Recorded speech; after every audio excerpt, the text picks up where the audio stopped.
எனக்கு என் இன இறைவன் அதுல எழுதியிருக்காரு, என்னை நம்பினோர் அஞ்சுவதற்கு இல்லைன்ட்டு.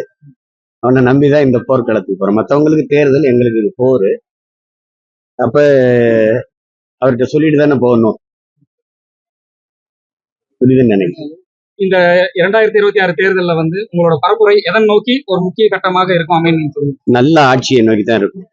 எங்கள் திருநாட்டில் எங்கள் நல்ல ஆட்சின்னு எங்க புரட்சி காலம் பாடுறான் பார்த்தீங்களா? உலகத்தின் தலை சிறந்த நாடா என் நாடை மாற்றி படைக்கும். உங்களுக்கு புரியுதுன்னு நினைக்கிறேன். உலகமே திரும்பி பார்க்கிற ஒரு நல்ல ஆட்சியை கொடுக்கும். பூமியின் சொர்க்கமா மாத்துவேன் என் தாய்நாட்டை. 234 தொகுதியிலும் உங்களோட இதோட பரப்புரை முன்னெடுக்கப்படுகிறது.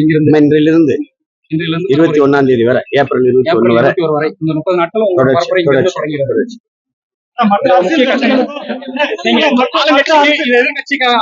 சென்ட்ரல் இவங்க இருக்கிறவங்களுக்கு நீங்க முக்கியமா இந்த பரப்புரையில சொல்ல விரும்புவது? எல்லா கட்சிக்கும் ஒரே எதிர்கட்சி நாங்க தான். உங்களுக்கு புரியுதுன்னு நினைக்கிறேன்.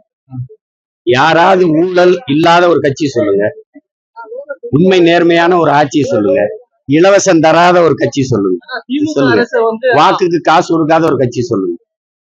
அப்ப எல்லா கட்சியும் ஒரு பக்கம் இருக்கு, அதுக்கு எதிர்பக்கம் நான் இருக்கிறேன். அவங்க சூலாயுதமா இருக்கிறாங்க, நான் வேலாயுதமா இருக்கேன். பாட்டனோட வேலாயுதமா இருக்கேன், ஊராயுதமா இருக்கேன். எப்படி இருக்கும்னு நினைக்கிறீங்க? இலவசம் இல்லாத இந்த அறிக்கை மக்களிடையே ஏற்படுமா? இலவசம்ங்கிறது ஒரு ஏமாற்று. எதையாவது கொடுத்து